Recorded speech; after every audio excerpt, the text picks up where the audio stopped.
madaxweynaha Soomaaliland Cabdiraxmaan Cirro ayaa lagu martiqaadi doonaa aqalka cad ee dalka Mareykanka looga arrimiyo diyaarad gaar ah ayaa shalay gelinkii dambe Cabdiraxmaan Cirro waxay ka qaaday garoonka diyaaradaha cigaal ee magaalada Hargeysa xalay wuxuu ku weeday magaalada Tel Aviv maantana wuxuu tagi doonaa aqalka laga jaangooyo dunida inteeda kale ee aqalka cad la yiraahdo ma wuxuu la kulmi doonaa madaxweyne Trump maxayse tan uga dhigan tahay dawladda federaalka ah ee Soomaaliya xog faahfaahsan oo ku saabsan safarka Cirro dhamaad ilaa bilow ayaan ku soo gudbin doonaa waxaan kaloo ku soo gudbin doonaa Abwaan Cabdirashiid Jibriil madaxweyne ku-xigeenka maamulka Waqooyi Bari oo amar ku bixiyay in ciidankiisa ku sugan magaalada Cerigaabo iyo deegaanada hoos yimaada ay degdeg u soo galaan magaalada Laascaanood khilaafka Cirro iyo waa khilaafka andhahe Cabdirashiid Jibriil iyo sidoo kale Firdhiye wuxuu ka baxay intii la yaqaanay gacan ka hadal ayaana laga cabsi qabaa inuu Laascaano ka dhaco iyana macluumaad ayaan ku soo gudbin doonaa wararkii ugu dambeeyay amuurta ku saabsan sidoo kale waxaan kula wadaagi doonaa Garajaamac Garad Cali oo si weyn u taageeray Abwaan Cabdirashiid kana soo horjeestay habdhaqanka liita ee Firdhiye qodobadaas iyo waxyaabihii kale ee nagu soo kordha ayaan idin faahfaahin doonaa saaxiibayaal ee soo dhawaada haddii taa markii kuugu horeysay ku soo biiri Daraja Media waxaad heli doontaa dhammaan wararka iyo warbixinada xasaasiga ah oo mar walba halkan aan ku daabacno aragtidaada qaybta commentiga ee noogu reeb muuqaalka aad daawanaysidna like saar diyaarad yar oo ah nooca qaada 5 qof ilaa 6 qof ayaa shalay gelinkii dambe garoonka diyaaradaha cigaal ee magaalada Hargeysa waxay ka qaaday Cabdiraxmaan Cirro iyo 5 xubnood oo la taliyaal ah oo uu ku jiro waliba wasiir Dubbe oo ka tirsanaa dawladda Soomaaliya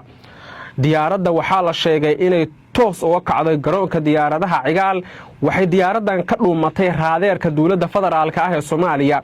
waxa cuslaatay in la ogaado diyaaradan waxay wado nooca ay tahay maadaama tashwiish iyo in aan la arag diyaaradu ay hawada ku furtay kadibna raadeerka ay ka dhuumatay diyaaradan waxay sii martay Itoobiya waxay sii martay Djibouti waxay sii martay Masar waxay sii martay Imaaraadka Carabta kadibna waxay toos u tagtay magaalada Tel Aviv ee caasimadda Israa'iil halkaas ayuu Cirro ku sugnaa ku dhawaad 5 saacadood oo xiriir ah waxa uu la kulmay taliyaha guud ee ciidanka laanta sirdoonka Mossad ee Israa'iil wuxuu la kulmay wasiirka arrimaha dibadda Israa'iil wuxuu la kulmay la taliyaha Netanyahu ee arrimaha dibadda iyo bariga dhexe wuxuu la kulmay 4 wasiir oo ka tirsan golaha wasiirada xagjirka ah ee Israa'iil kulamadu markii ay dhaceen kadib Cirro waxaa loo ballan qaaday in la geyn doono aqalka cad ee dalka Mareykanka looga arrimiyo haddii ay taasi dhacdo waa dharbaaxadii ugu cusleed ee ku dhacday dawladda Soomaaliya gaar ahaan Xasan Sheekh Maxamuud waxayna tani guul weyn u noqon doontaa Cabdiraxmaan Cirro iyo sidoo kale Soomaaliland dadka la socda arrimahan waxay leeyihiin heshiiskii dhexmaray Soomaaliland iyo Israa'iil waxaad moodaa inay si xaraga leh ugu baashaalayso hawada Soomaaliya markuu kol hore iimaanay wasiirka arrimaha dibadda Israa'iil waxa la tilmaamay in si xaraga leh uu u tagay magaalada Hargeysa isagoo oo diyaaradii ay watay ay ka soo kacday Addis Ababa si xaraga lehna ay uga dhuumatay raadeerada dawladda Soomaaliya kadibna ay sidaas ku tagtay magaalada Hargeysa Soomaaliland markaad eegtay dhaqdhaqaaqa ay sameynayaan tan iyo inta aqoonsiga la sameeyay waxaad moodaa inay la soo baxeen ififaalo muujinaya in ay u dhaqmayaan sidii dawlad madax bannaan oo kale ila wareedyo lagu kalsoon yahay ayaa goordhow waxay ii xaqiijiyeen haddii Cabdiraxmaan Cirro la geeyo aqalka cad ee Mareykanka in ay ka dhigan tahay inuu Mareykanku toos u aqoonsaday Soomaaliland maadaama Trump uu dhowr jeer aflagaadeeyay dawladda federaalka ah ee Soomaaliya iyo shacabka Soomaaliyeed khubarada arrimaha la socota waxay leeyihiin Cabdiraxmaan Cirro jaaniska uu hadda haysto haddii uu ka faa'iideysan waayo mar dambe ma soo maraysa jaaniskaasi waa in inta uu ku sugan yahay Tel Aviv uu ku amro oo uu yiraahdo Netanyahu haddii aad ani aqoonsan tahay iigee Mareykanka kadibna ninka Trump la dhaho waa nin waalan ee wuxuu rabo sameyn karaa wuxuu dhigi karaaba Soomaaliland dawlad ayaan u aqoonsanay ogow haddii Mareykanku uu dawlad u aqoonsado Soomaaliland bas inta kale waa israacdan waa tusbax qaybta hore laga furay kadibna waa israacayaan haddaba tan si looga hortago dawladda Soomaaliya waxay lacag siisay hay'ad ka agdhow Trump 500,000 dollarka Mareykanka ah ayaa akoonka loogu shubay shirkadaasi shirkadda marka waxay qabanaysaa ayaa waxay tahay in aan Cabdiraxmaan Cirro looga yeerin lagana soo agdhoweyn aqalka cad ee Mareykanka taa beddelkeeda waa in muuqaal laga duuba xasan sheekh maxamuud oo uu ku ammaanaya Trump kadibna muuqaalkaasi loo geeyo Trump si uu u daawado aflagaadadana uga joojiyo dawladda Soomaaliya kadibna ay sheekadu u noqoto hadda kadib Soomaaliya lama macaamilino Cabdiraxmaan Ciro halkaas uu ku sugan yahay diyaaradaha marka kacaya Hargeysa mar hawada Hargeysa baashaalaya mar hawada Burca maraya mar hawada Berbera maraya mar hawada Gibiley maraya mar hawada deegaanada kale oo jeer ay kamid tahay maraya waa la yaaban yahay waxa la leeyahay war diyaaradahan dawladda Soomaaliya iyada tahay tirada Soomaaliland way naga tirsan tahay aawe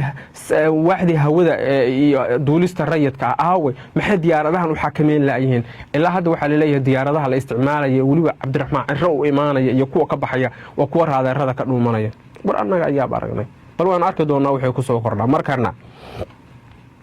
khilaafka u dhaxeeya abwaan Cabdirashiid Jibriil madaxweyne ku-xigeenka waqooyi bari iyo kaliya taliyaha Cabdiqaadir Firdhiye ayaa gaaray meeshii ugu sareysay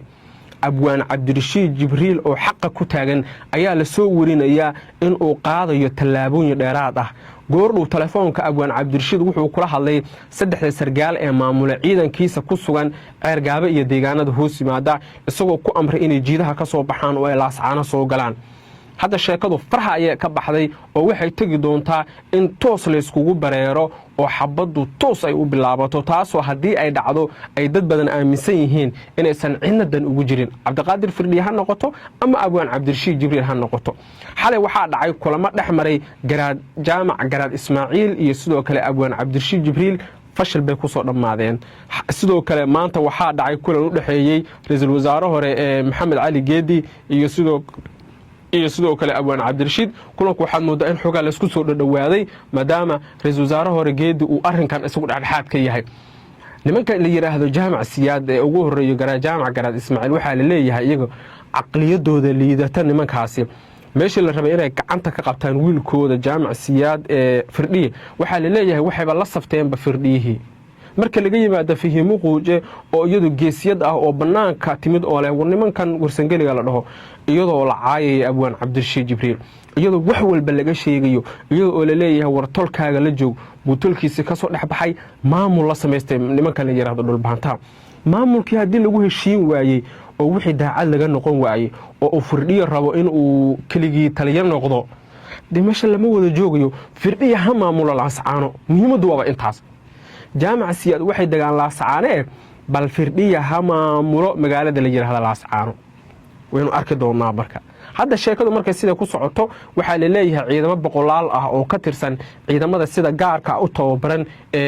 abwaan Cabdirashiid Jibriil ayaa waxay ka soo baxeen magaalada Ceergaabo hadda waxay joogaan tuulada Yubbe kadibna way ka soo tagi doonaan oo gobolka Sool ay soo aadi doonaan hadii aan xal degdeg la helina khilaafka labada nin wuxuu gaarayaa meeshii ugu xumeyd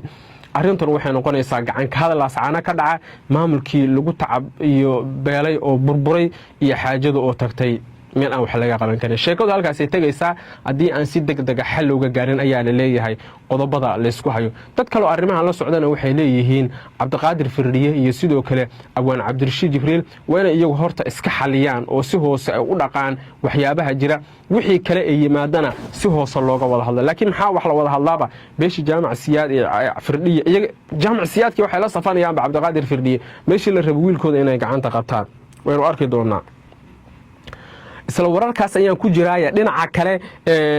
garajaamac garaad cali oo aad ogeedeen mowqifkiisu halka uu taagnaa bilihii la soo dhaafay ayaa waxa la soo warinaya inuu si hoose ugu sheegay la taliyaashiisa hadii sheekadu faraha ay ka baxdo in isagu uu la safanayo oo uu taageerayo Cabdirashiid Jibriil ninka la dhaho garajaamac garaad cali wallahi waa nin aqli badan yani ninka sidoo u fakarayo aan waxaan islahaa tolkiisii iyo dadkii uu madaxda u ahaa ka dhaxbaxay